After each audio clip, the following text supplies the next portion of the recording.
Hey everybody, we're going to talk about our ResinForce EasyPoly.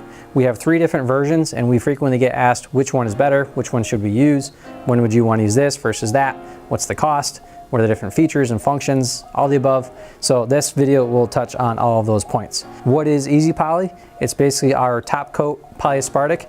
It's a clear Polyaspartic. You can pigment it if you like, but it comes clear. The EasyPoly, the reason for the name is because all 3 of these versions are very easy to use.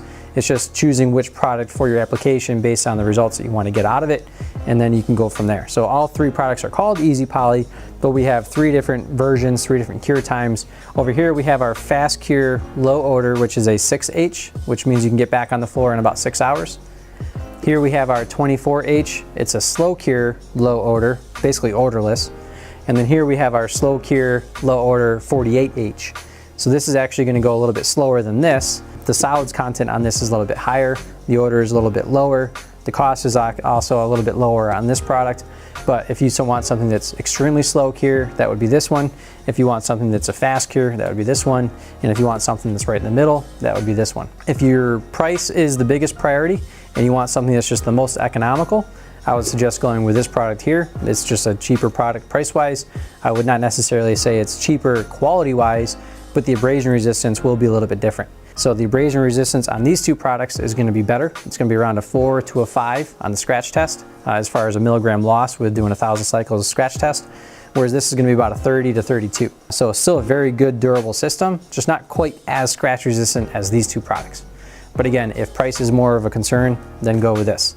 If scratch resistance is more of a concern, then go with one of these 2 products. You got your fast cure, you got your slow cure.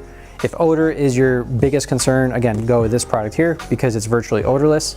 These 2 are still very low odor, but they do have a little bit of a solvent smell that you can notice in a basement or a confined space. If you're outdoors, it really doesn't make a difference. If you need to get back on the floor quickly, I would suggest going with the fast cure, the 6H. And the reason for that is because it's basically going to cure faster and you can get use out of that floor sooner. So if you have to get back on the floor same day or next day, go with this product. If time back on the floor is not a concern and you just want something that's as easy as possible to use, go with this product or this product because the cure times are slower and it just gives you more working time, a longer pot life, and it's just easier to use, less likely to get roller marks. You still shouldn't get roller marks with this because it is still a very easy, user-friendly product. But being fast cure in the high heat and humidity, it could speed that up and be more prone to any issues if you're not comfortable with these products quite yet. As a well-rounded universal product, our best seller right now is this product right here, where you could go pretty much any direction you like, depending on your needs, whether it's cost, odor, workability. If you're curious about how much product to use, how many gallons based on the size of the floor, we do have another video that you can watch and then we'll explain the math behind how many gallons versus how many square feet per gallon versus the size of the floor. And that'll basically explain how much product you need. But briefly in a nutshell, if it's a 2-car garage, you're gonna wanna use about 3.5 to 4 gallons. If it's a 3-car garage, you're gonna wanna use maybe 5 to 6 gallons. So the way these are packaged, if it's a 2-car garage, you get 2 kits. If it's a 3-car garage, you get 3 kits. And generally speaking, that should be sufficient. But beyond that, if you have any questions, feel free to reach out anytime and we'll be happy to help. Take care.